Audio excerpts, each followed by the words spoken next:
السلام علیکم ورحمۃ اللہ وبرکاتہ. الحمد للہ وحدہ والصلاة والسلام علی من لا نبی بعدہ. اعوذ باللہ من الشیطان الرجیم. بسم اللہ الرحمن الرحیم. ان اللہ لا یغیر ما بقوم حتی یغیروا ما بانفسہم.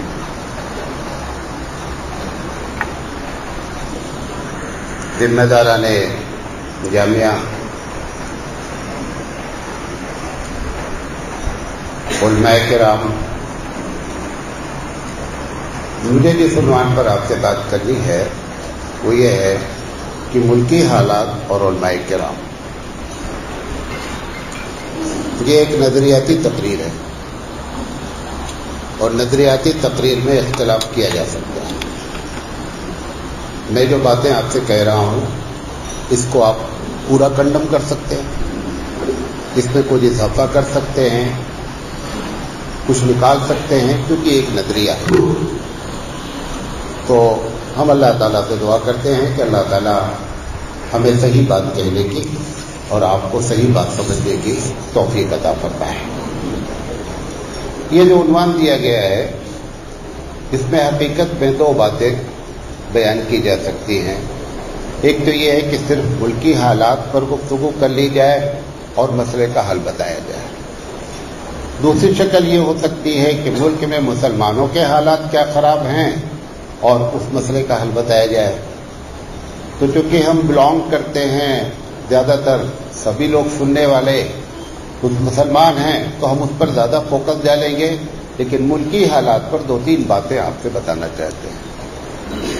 حقیقت میں 2019 میں ایک رپورٹ آئی تھی یورپ سے جس میں یہ بات کہی گئی، 2021 میں یہ رپورٹ آئی تھی کہ یورپ کا سب سے پسندیدہ مذہب اسلام ہے. اس کے بعد سے پوری دنیا وہ آپ کے جو مخالف ہے اس کی یہ وجہ نہیں ہے کہ اسلام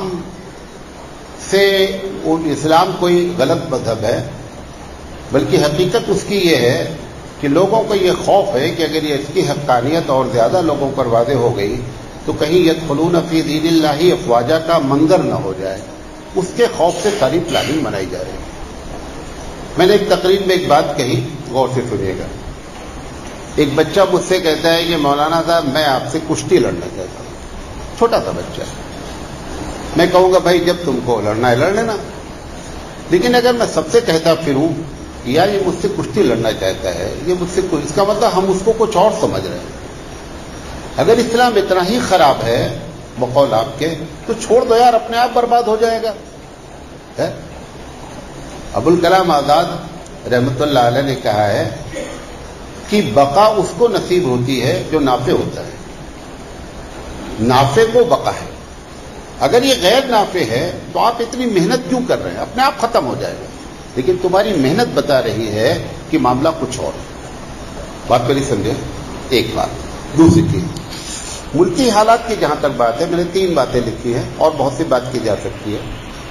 سب سے پہلے جان بوجھ کر کے اسلام مخالف پالیسیز بنائی جا رہی ہیں، اور اس کی بنیادی وجہ یہ ہے کہ آپ کو دیکھیں کہ کتنا اریٹیٹ کیا جائے، کتنی گدگدی لگائی جائے کہ آپ ہنسنے کی حد تک ہیں یا رونے لگتے ہیں. یہ آپ کو چیک کیا جا رہا ہے. اس لیے ساری پالیسیز جو ایک سماجی پالیسی ہوتی ہے وہ اسلام کے خلاف بنائی جا رہی ہے. یہ ایک ملک کے حالات میں خرابی ہے. نمبر 2 ہے جمہوریت جسے کہتے ہیں، ڈیموکریسی. جمہوریت حقیقت میں اس وقت، اب تک تو یہ بات تھی کہ جمہوریت تھی، لیکن اب یہ حقیقت ہے. اب تو غیر بھی کہنے لگے، ہم نہ کہیں تو بھی غیر کہہ رہے ہیں. ہم تو ڈر ڈر کے کہتے ہیں، لیکن اب غیر کھل کر کہنے لگے ہیں کہ بھارت میں لوکتنتر باقی نہیں رہا ہے. یہ دوسرے حالات خراب ہیں. اور تیسری چیز یہ ہے کہ اقلیت اور دلت، ان دونوں کے ساتھ ایسا معاملہ کیا جا رہا ہے کہ یہ نہ چاہتے ہوئے بھی یہ مظلوم بن گئے. کہ 3 بنیادی طریقے سے ملک کے حالات خراب ہیں اور بہت سی باتیں ہو سکتی ہیں. ہم جو بات کہنا چاہتے ہیں کہ اس ملک میں مسلمانوں کے کیا حالات خراب ہیں، اس پر ہم پوری بات کریں گے انشاءاللہ۔ دیکھیں، ایک تو بنیادی طور پر کہ ایک نفرت کا ماحول پیدا کر دیا گیا، اور اس کو اب ہم محسوس کرنے لگے ہیں کہ نفرت کا ماحول پیدا کر دیا گیا ہے۔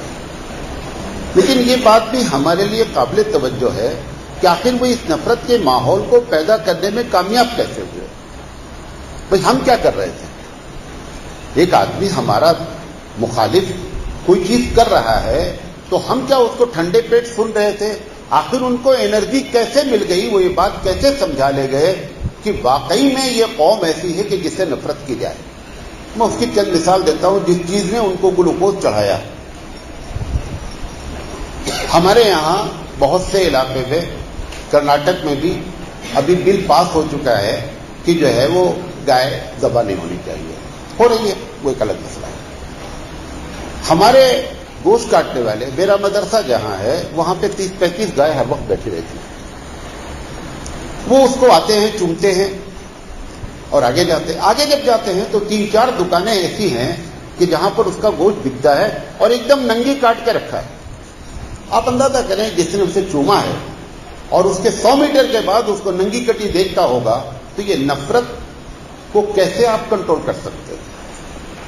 ایسا نہیں ہوا، ان چیزوں نے ان کو گلوکوز چڑھایا جس کی وجہ سے وہ نفرت پیدا ہوئی۔ اس دیش میں ہر شہر میں خنزیر بھی ذبح ہوتی ہے اور اس خنزیر کو لوگ کھاتے ہیں۔ بہت کم لوگ جانتے ہیں کہ خنزیر کا گوشت بکتا کہاں ہے، اور پورے بھارت میں کہیں ایسا نہیں ہے کہ جس طرح آپ گوشت بیچتے ہیں اس طریقے سے خنزیر کا گوشت ایسے لٹکا کے بیچا جاتا ہو۔ اگر ہماری اپنی بدھی کام نہیں کرتی ہے تو دوسرے سے کچھ خرید لو یار، ہے وہاں سے کچھ سمجھ کر کے اب تو مطلب عقل کو کام میں لانا چاہیے کہ ہم کو کھانا ہے تو کم سے کم ہم کس طریقے سے انہی سے لے لو نصیحت۔ نمبر 1، یہ نفرت کیسے پھیلی بتا رہا ہوں۔ نمبر 2، گاؤں میں یو پی ہے، کرناٹک میں بھی ہے، سب جگہ ہے، 2-2:30 بجے رمضان میں مائک آن کر دیا جاتا ہے، اور اب کیا ہے انہوں نے موبائل لگا دیا، جو بھی ہے سب آپ جانتے ہیں۔ بوڑھے ہیں جن کو اٹھنا نہیں ہے، غیر مسلم ہیں جن کو روزہ رکھنا نہیں ہے، لیکن ہم کو 2:30 بجے سب کو جگانا ہے، اور ہم اس مہینے کا نام ہم نے رحمت کا مہینہ رکھا ہے، جو روز وہ دعا کرتا ہے کہ ایشور کب یہ زحمت کا مہینہ ختم ہو۔ کیا ایسے نہیں معاملہ خراب ہوا ہے؟ معاملے کے خراب ہونے کی بہت ساری وجہ ہے۔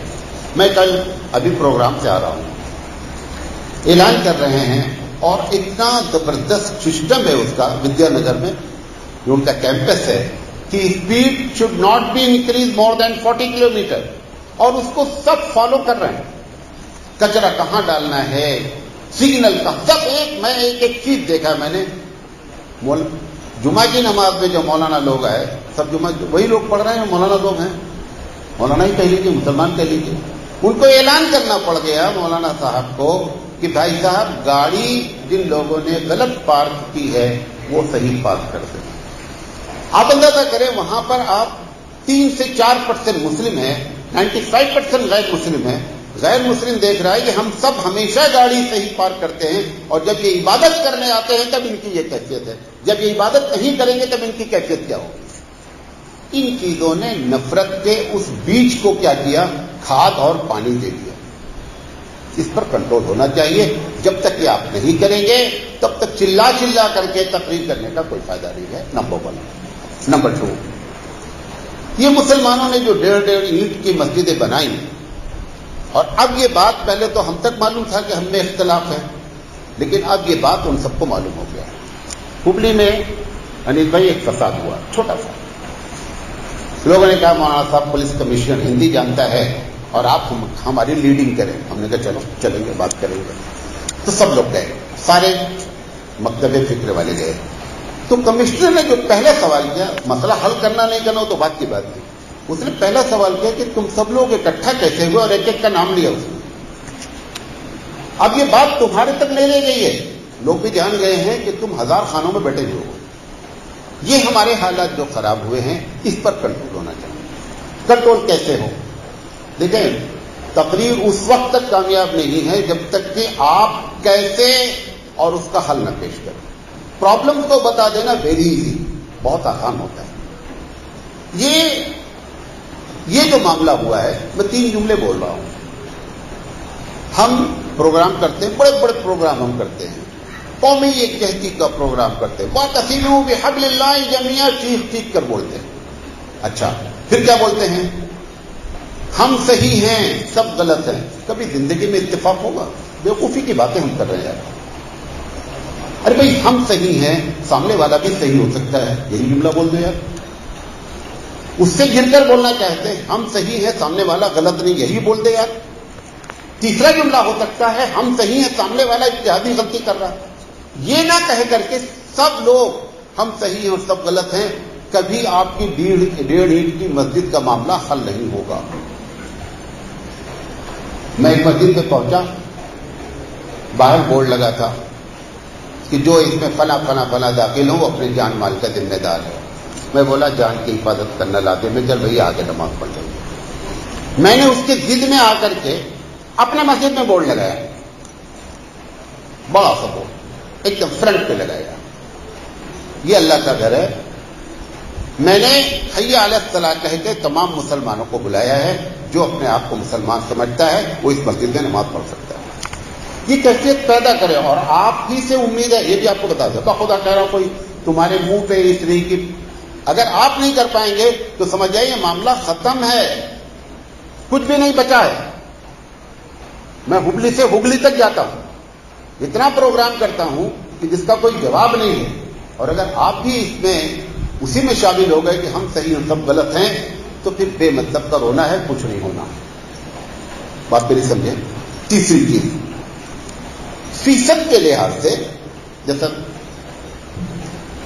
دھارواڑ کی جیل میں ہم کو بلایا گیا تقریر کے لیے، گئے ہم. اتفاق سے جیلر میڈم تھی، مولانا حافظ الرحمان صاحب رحمۃ اللہ علیہ کہتے تھے کہ ہماری تمہاری تقریر میں ایک فرق ہے.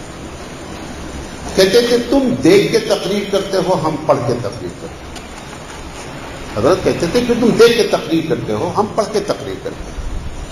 مجھے ان کی بات بہت گلوکوز چڑھاتی ہے. استاد بول دے یہ بات تو بڑی بات ہوتی ہے. بہرحال وہ جیلر نے کہا کہ کیا میں بھی آپ کی تقریر میں بیٹھ سکتی ہوں؟ ہم نے کہا بیٹھیے میڈم، پرابلم کیا ہے؟ بھائی جیسے ہم یہ پروگرام کرتے ہیں، ہم کسی بھی عالم کو کہتے ہیں آپ آگے بڑھیے. بھائی یہ تو ٹرانسپیرنٹ پروگرام ہے نا، کوئی ہمارے پاس انڈر گراؤنڈ پالیسی تو ہے نہیں، نہ اسلام میں ہے نہ ہمارے اندر ہے. لہٰذا اینی ون کین کم، کوئی بھی آ سکتا ہے. اس نے تقریر سنا، بہت متاثر ہوئی، تو اس نے کہا کہ آپ نے مجھے میری وجہ سے یہ تقریر کیا ہے یا ریئلی آپ یہی تقریر کرنا چاہتے تھے؟ میں نے کہا دیکھیے میڈم میری عادت ہے پرچہ تیار کر کے لانا، مجھے تو معلوم بھی نہیں تھا کہ آپ بیٹھیں گے. دیکھیے یہ پرچہ پہلے سے لکھا ہوا ہے، خیر مجھ میں نہیں. تو اس نے کہا، ہم نے کہا پرابلم کیا ہے آپ کو؟ اس نے کہا کہ آپ 18% ہیں بھارت میں بقول آپ کے، یہاں 49% کیسے ہیں؟ اگر آپ ایسی تقریریں کر رہے ہیں تو یہاں 49% ہوئے کیسے؟ میں یہ نہیں کہہ رہا ہوں ساری جیل کی حالت ہے. اس وقت جس وقت میں نے یہ بات کہی اس نے یہ ہم کو ریمارک پاس کیا اور میرے پاس کوئی جواب نہیں تھا، کوئی جواب نہیں تھا. میں کہہ رہا ہوں جو حالات خراب ہوئے ہیں اس کی ایک وجہ کیا ہے؟ فیصد کے لحاظ سے ہی شرارت میں ہو جاؤ، فیصد کے لحاظ سے ہی ڈاکٹر بن جاؤ، فیصد کے لحاظ سے انجینئر بن جاؤ، مولوی بن جاؤ، حافظ بن جاؤ، IAS PCS بن جاؤ. وہاں تو 49% پہنچ گئے. اور جتنے اچھائی کی بات ہیں وہ کسی میں ہم 5% کراس ہی نہیں کر پائے اب تک، حتیٰ کہ مولوی نہیں کراس کر پائے جو فری میں. ڈاکٹر انجینئر تو چھوڑ دو، اس کو بھی 5% کراس نہیں کر پائے. اس سے دیش میں کیا ہو رہا ہے؟ آپ کو اس دھرتی پر بوجھ سمجھا جا رہا ہے کہ آپ بوجھ ہیں. آپ دیش کی انتی اور ترقی کے لیے آپ کے پاس کوئی شیڈول نہیں ہے، کوئی پروگرام نہیں ہے. اس کی وجہ سے حالات ہمارے خراب ہو رہے ہیں. چوتھی چیز، بلکہ 5ویں چیز، یہ جو بھی ہے، مسلم پرسنل لا بڑے دوروں سے ایک پروگرام کر رہا ہے. مجھے بھی دعوت دیا کہ فکری اور تہذیبی ارتداد کثرت سے ہو رہا ہے. صحیح بات ہے، ہو رہا ہے. یہ فکری اور تہذیبی جو ارتداد ہو رہا ہے یہ زیادہ خطرناک ہے. داڑھی بھی رکھتے ہیں, ٹوپی بھی پہنتے ہیں, لمبا کرتا بھی ہے, اور اندر سے ہل رہے ہیں. یہ ہلنے والے مسلمان بیکار ہیں, یہ کہیں کام میں نہیں آنے والے ہیں. شیکنگ نہیں ہونی چاہیے. یو شوڈ بی کنکریٹ, ایک دم اندر سے مضبوط ہونا چاہیے. لیکن ایسا ماحول کریٹ ہو گیا ہے, اور ہوا کیوں ہے ایسا ماحول؟ آخر ہوا کیوں ہے؟ ہوا یہ ہے کہ 3% یہاں آتے ہیں, کہاں؟ مدرسے میں. 97% کہاں جاتے ہیں؟ اسکول اور کالج میں بچے ہمارے. 97% کو مسلمان بنانے کا ہمارے پاس کوئی نظام نہیں ہے. یہ ایک الگ بات ہے. 3% کو انجینئر اور ڈاکٹر بنانے کی کوشش کی جا رہی ہے نا. 3% چھوڑ دے یار. 97 کی چنتا کر لے کہ ان کو دیندار بنانے کے پاس آپ کے لیے پاس کیا پروگرام ہے. وہ پروگرام نہ ہونے کی وجہ سے زبردست قسم کا فکری اور تہذیبی ارتداد پیدا ہو رہا ہے. یہ ہمارے حالات خراب ہیں. 5ویں اور آخری بات, ایسے حالات میں امت 3 طبقے میں بڑھ جاتی ہے. ایک طبقہ مایوس ہو جاتا ہے, ایک طبقہ خوفزدہ ہو جاتا ہے, ایک طبقہ اندر سے انتقامی جذبے سے لبریز ہو جاتا ہے. اگرچہ وہ چھوٹا سا ہے. یہ تینوں مسئلے کا حل نہیں ہے. نہ مایوس ہونا مسئلے کا حل ہے, نہ خوفزدہ اور نہ انتقامی شکل. اس وقت تو دانشور وہ ہے, عالم وہ ہے جو آپ کو مایوسی سے اور خوف سے نکال سکے, وہی حقیقت میں عالم ہے. ہم کیا کر رہے ہیں؟ تقریریں, ایسی تقریریں کر رہے ہیں کہ آپ مزید خوفزدہ ہو جائیں, آپ مزید مایوس ہو جائیں. یہ ابو بکر صدیق رضی اللہ تعالیٰ عنہ کی جتنی شان بیان کی جاتی ہے آپ سب جانتے ہیں. میں صرف ایک بات کہنا چاہتا ہوں, یہ ابو بکر صدیق رضی اللہ تعالیٰ عنہ کی اتنی شان ہونے کی وجہ کیا ہے؟ جس وقت امت ایک دم مایوسی میں جانے کے ہے, اس وقت اٹھاتے ہیں. حضرت عمر رضی اللہ تعالیٰ عنہ جیسا کہتا ہے کہ اگر حضور کی وفات کے وقت اگر ایسا کسی نے کہا تو ہم گردن مار دیں گے, اور سب خوف زدہ ہیں, پریشان ہیں. ایسے میں ابو بکر صدیق رضی اللہ تعالیٰ عنہ تقریر کرتے ہیں, من کان یعبد محمدا فإن محمدا قد مات ومن یعبد اللہ فإن اللہ حی لا یموت.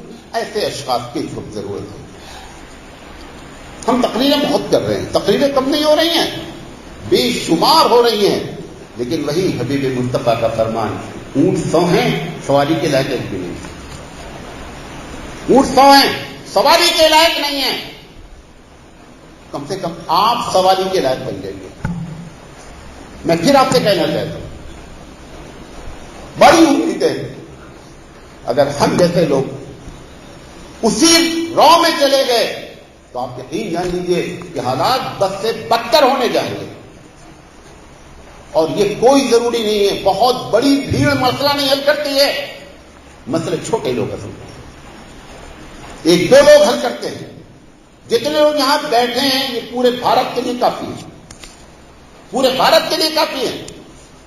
شرط کیا ہے کہ حبیب مصطفیٰ کے طریقے پر آ جائیں. شرط کیا ہے؟ اللہ کی بات ویسے پیش کرتے ہیں جیسی پیش کرنی چاہیے. تب معاملہ کیا ہو سکتا ہے؟ مایوسی سے نکالا جا سکتا ہے, تب خوف سے ہٹائے. میں نے ایک بات کہی نا ابھی کہ جتنی مخالفت ہو رہی ہے, ایکسٹرنل جو مخالفت ہے یعنی خارجی جو مخالفت ہے, ان سب کی وجہ یہ ہے کہ انہوں نے تم سے زیادہ اسلام کو جان لیا, اس وجہ سے تمہاری مخالفت ہو رہی ہے. تو اس میں آپ بتائیں لوگوں کو کہ اس میں خوف کی کوئی بات نہیں ہے. ہمارے دین کی اچھائی ان پر عیا ہو گئی ہے, اس وجہ سے وہ آپ کی مخالفت کر رہے ہیں. سوال یہ کہ دین کی اچھائی عیا ہو گئی تو اسلام میں قبول کر لیں. اسلام کیوں نہیں قبول کر لیتے؟ قبول کرتے ہیں, لیکن ابو جہل بھی تو رہنا ہے دن ہر جگہ. بھائی ابو جہل کو کیا ہے, آپ سمجھتے ہیں یہ بات معلوم تھی کہ وہ نبی کے صلی اللہ علیہ وسلم کو جانتا نہیں تھا کہ کیسے ہیں؟ سب جانتا تھا, تم سے زیادہ جانتا تھا. لیکن ابو جہل کی پارٹی ہمیشہ اس دنیا میں رہے گی. لہذا آپ یہ سمجھیں کہ یہ باطل ختم ہو جائے گا. باطل ختم ہو جائے گا تو تمہاری کھیتی کیا ہے؟ یہی تو آپ کی کھیتی ہے. آپ اپنی کھیت کو ختم کرنا چاہ رہے ہیں. کھیت کو ختم نہیں کریں, کفر سے نفرت کریں, کافر سے نہیں. ڈاکٹر کا کام ہوتا ہے مرض سے نفرت کرتا ہے, مریض سے نہیں کرتا. اگر مریض سے نفرت کرے گا ڈسپینسری بند ہو جائے گی, ڈسپینسری بند ہو جائے گی. آپ کا بھی کام دعوت کا ہے. یہ اتنا بڑا 80 کروڑ لوگوں کو لا کر آپ کے سامنے پھینک دیا گیا ہے کہ آئیے اور اس پہ محنت کیجیے اور اپنی کھیتی کمائیے. بعض لوگ ترس رہے ہیں کہ افراد مل جائیں کہ ہم دعوت کا کام کریں. آپ کے پاس 80 کروڑ لا کے تمہارے قدموں میں ڈال دیا گیا ہے. بڑی بات ہے. لہذا یہ حالات خراب ہیں. ان تمام مسائل کا حل میں کہیں بتاتا رہا. ایک دو باتیں اور بتاتا ہوں. دو چیزیں ایگزیکٹ مسئلے کو ایک دم سالو کر سکتی ہیں اور بہت آسانی سے پکڑ سکتی ہیں معاملے کو. معلوم آپ کو جو 97% کی میں بات کر رہا ہوں وہ سے سنیے گا. 3% تو یہاں آ گئے, چلے ان کے بارے میں بعد میں بات کر لیتے ہیں. یہ 97% بچوں کی ایک بڑی تعداد اپنے علاقے کی مسجد کے مکتب سے جڑی ہوئی ہے. وہ مکتب میں کیا ہو رہا ہے معلوم آپ کو؟ ایسا سلیبس پڑھایا جا رہا ہے اور ایسے پڑھانے والے موجود ہیں کہ کوئی کام کی چیز نہیں ہے. جامعہ کا بھی سلیبس ہے, میں نے کئی تعارف کرایا.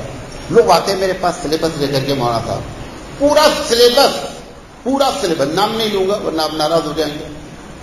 پورا سلیبس آپ دیکھ ڈالیں فرام کلاس 1 to 7 پورے میں یہ نہیں لکھا ہے کہ ہمارے علاقے میں شرک کیا ہو رہا ہے.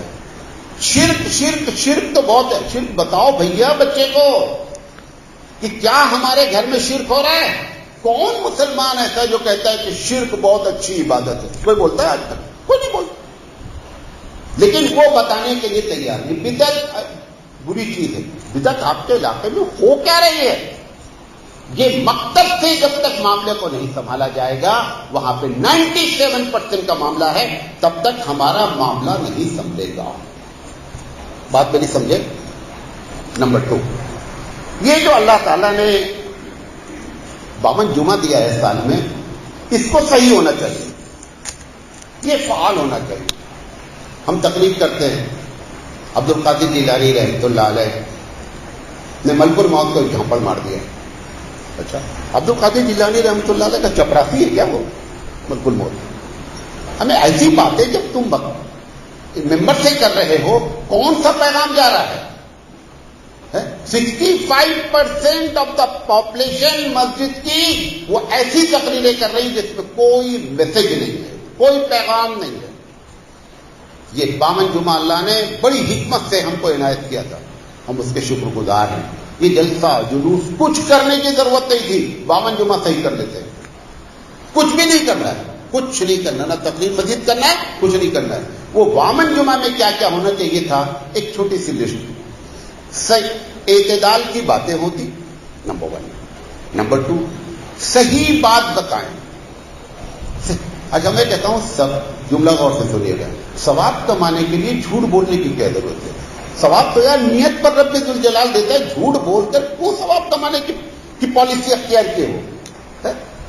آپ کی نیت اچھی ہے, آپ مخلص ہیں, خود بخود آپ کو ثواب مل جائے گا. جھوٹ بول کر ثواب کمانے کی پالیسی اختیار کر رہے, یہ ختم ہونی چاہیے. اسی طرح اسٹیج سے وہ باتیں جو علمی ہیں, ٹیبل ٹاک کی باتیں ہیں, ان کو اسٹیج سے بیان کر کے عوام کے سامنے بیان کرنے کا کوئی فائدہ نہیں ہے. کوئی بات ایسی ہے بیٹھ کر بات کر لیں, علمی گفتگو کر لیں. ہمیشہ ہمارے درمیان میں علمی اختلاف رہتا ہی رہتا ہے, یہ تو ایک زندہ قوم کی علامت ہوتی ہے. لیکن یہ کہاں سے چھیڑا جا رہا ہے؟ جہاں پر غیر صاحب علم بیٹھے ہوئے ہیں اور ان کو علمی باتیں بتائی جا رہی ہیں, جن کو باؤنسر جا رہی ہے.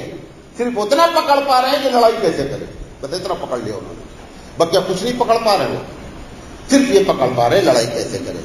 اسی طریقے سے جب تک 3 باتیں ایسی خطرناک ہو رہی ہیں, آپ اختلاف کر سکتے ہیں. جب تک توحید پرست بھارت نہیں ہوگا, مسئلے کا حل نہیں ہوگا. میں نہیں کہہ رہا ہوں A to Z ہو جائیں گے تو فرشتے ہو جائیں گے نا, A to Z نہیں. منہ تک بھی حصہ میجورٹی آف دا مسلم توحید پرست ہونی چاہیے, نمبر 1. نمبر 2, وہ گناہ کبیرہ جو اللہ نے کہا کہ مجھ سے جنگ ہے, جس کو سود آپ کہتے ہیں, ایک دم نارمل وے میں لیا جا رہا ہے. لیز پر مکان دے رکھا ہے, لیز پر مکان دے رکھا ہے, کھا رہے ہیں سود پر سود کھا رہے ہیں. سود سے کم شرک, نمبر 2 سود, اور نمبر 3 منہیات اسلام کو دین کا نام نہ دیا جائے. منہی ٹھیک ہے، ہم غلطی کر رہے ہیں، کم سے کم یہ بولو بھیا غلطی ہو رہی ہے، لیکن منہیات رسول، منہیات الہی کو یہ کہہ دیا جائے کہ یہ دین کا نام ہے۔ ابھی ہم نے بڑے بڑے جلسے نکالے ہیں اور سب میں ڈی جے بجائے، سب میں ڈی جے بجائے۔ سوال یہ ہے کہ کوئی بھی تو بولے عالم کی بھیا ڈی جے بجانا بڑا ہی فضیلت والا ہے، چلو ٹھیک ہے، منہیات کو تم نے دین میں داخل کر دیا۔ یہ جمعہ سے 3 باتوں پر ریمارک ہونا چاہیے، جب تک یہ نہیں ہوگا تب تک مسئلہ حل نہیں ہوگا۔ اور آخری بات یہ ہے، چلتے پھرتے ہم مسلمان بن جائیں۔ میرے پاس وقت نہیں ہے، میں اپنی ایسی سی مثالیں آپ کو دیتا کہ آپ حیرت میں پڑ جاتے کہ عملی طور پر ہم مسلمان بن جائیں، لوگ دیکھیں کہ صاحب یہ کون لوگ ہیں، پوچھیں یہ کون لوگ بستے ہیں زمین پر، تب جا کر کے مسئلہ حل ہوگا۔ اللہ تعالیٰ سے دعا ہے کہ اللہ تعالیٰ کہنے سے زیادہ عمل کرنے کی توفیق عطا فرمائے۔ وآخر دعوانا ان الحمد للہ رب العالمین۔